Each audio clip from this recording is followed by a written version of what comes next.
After 30 years of marriage, we discovered the one type of cruise that actually brought us closer together. So here's why river cruising changed everything for us as empty nesters.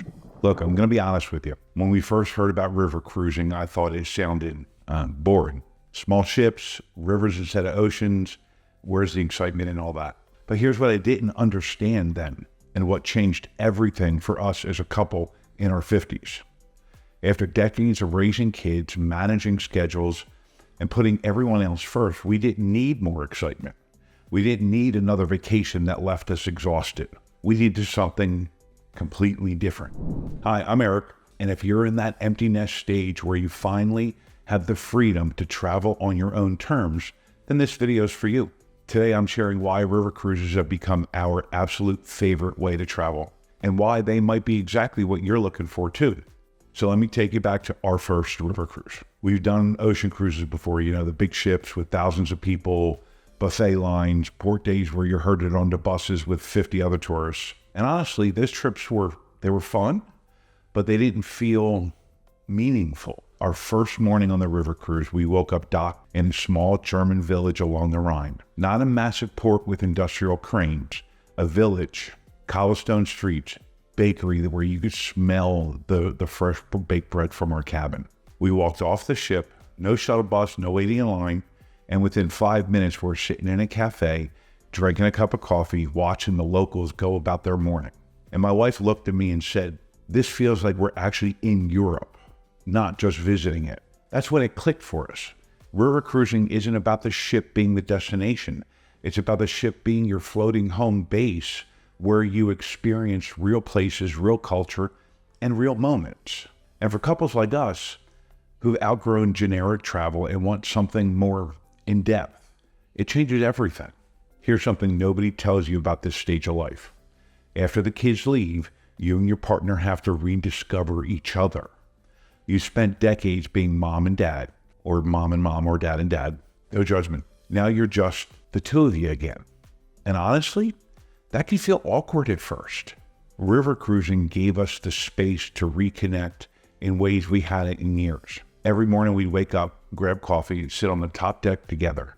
No agenda, no rushing, just us watching the countryside slide by, talking about things we hadn't had time to talk about in forever. There's something about the pace of river cruising that just slows you down. The ship moves during the day while you're exploring or relaxing. You're not constantly packing and unpacking. You're not stressed about logistics. You're just present. We take short excursions together, walking through medieval towns, tasting wines at family vineyards, visiting Christmas markets in Austria. And because the groups are small, maybe 20 people instead of 200, we could actually have conversations with each other, with locals, with other couples our age who are also in this chapter of life. I'm not being dramatic when I say river cruising brought us closer. It gave us uninterrupted time together without the stress of planning every single detail. And that's pretty rare in travel these days. Let me tell you about one day that perfectly captures why river cruising feels so different. We were docked in a tiny village in France's Alsace region. Our ship had maybe 150 passengers total. The tour guide, a local woman who's lived there her entire life, took us to her family's vineyard, not a tourist winery, her actual family's vineyard. We sat in their courtyard, tasted wines they'd made, heard stories about the harvest, learned about the region's history from someone who's lived it. There were maybe 15 of us there. It felt like visiting friends, not doing a tour. Now compare that to short excursions we'd done on ocean cruises, where you're one of 50 people on a big old bus, listening to a guide with a microphone, taking the same photos everyone else takes at the same landmarks. River cruising takes you to places big ships can't reach. Small towns, historic villages, local markets where you're the only tourist.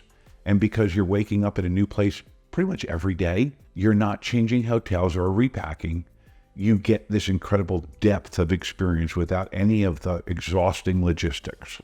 For couples who want cultural immersion, who want to feel like they're actually experiencing a place and not just checking it off a list, river cruising delivers that in a way nothing else does. You're walking through history. You're tasting regional food. You're meeting people whose families have lived in these places for generations. It's travel that feels intentional, thoughtful, real. Okay, let's talk about the practical reasons why river cruising works so well for couples in their 50s and 60s. First, the size. Most river cruise ships hold 100 to maybe 200 passengers. That's it. You're not navigating crowds. You're not waiting in lines. You actually recognize people after just the first day or two. It feels intimate, not overwhelming. Second, pretty much everything's included. Most river cruises include your meals, wine or beer with dinner, shore excursions, and even Wi-Fi. You're not constantly pulling out your wallet or doing mental math gymnastics about what costs what. You can just relax. Third, the ease. You unpack once.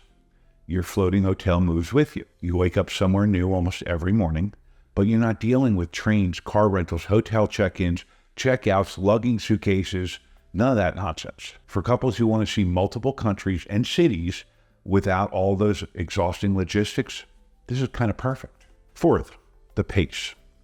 River cruising isn't rushed. Shore excursions are usually half day. You have time to explore on your own. You can come back to the ship for lunch, maybe take an afternoon nap, and then enjoy a beautiful dinner. It's travel that respects your energy and your desire to actually savor experiences instead of sprinting through them. And honestly, at this stage of life, that matters. We're done with vacations that feel like marathons. We want travel that feels good, that strengthens our relationship instead of stressing it. Here's what I want you to understand. When you're in the empty nest stage, you're not just looking for a vacation. You're looking for experiences that remind you why you're together, that give you the stories to share, that make you feel connected again after years of being the parents. River cruising gave us all of that and more. It gave us mornings where we could sit together with coffee and just talk, really talk, about dreams we put on hold, places we want to see, what this next chapter looks like for us. It gave us evenings watching the sunset over castles along the Rhine, holding hands, not saying anything because we didn't need to.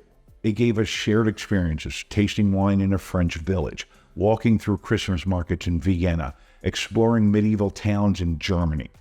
That they became our stories, not the kids' stories, ours. And that's what travel should be at this stage of life. At least in my opinion, it should bring you closer. It should feel meaningful. It should be smooth and thoughtful and deeply personal. Not crowded, not rushed, not stressful.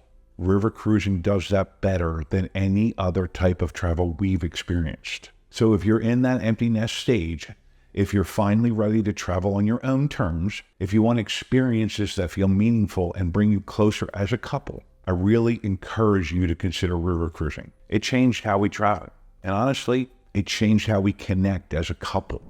If you found this helpful, give this video a thumbs up and subscribe to the channel. I share tons of river cruise tips, destination guides, and honest advice for empty nesters who want to travel well in this chapter of life. Drop a comment below and tell me, have you ever tried river cruising? Or are you curious about it? I'd love to hear from you. And if you want to see which European river routes are best for couples like us, check out my next video in this series. I break down the Rhine, Danube, and Seine and help you figure out which one's right for you. Thanks for watching. Here's to travel that brings us closer. I'll see you in the next one.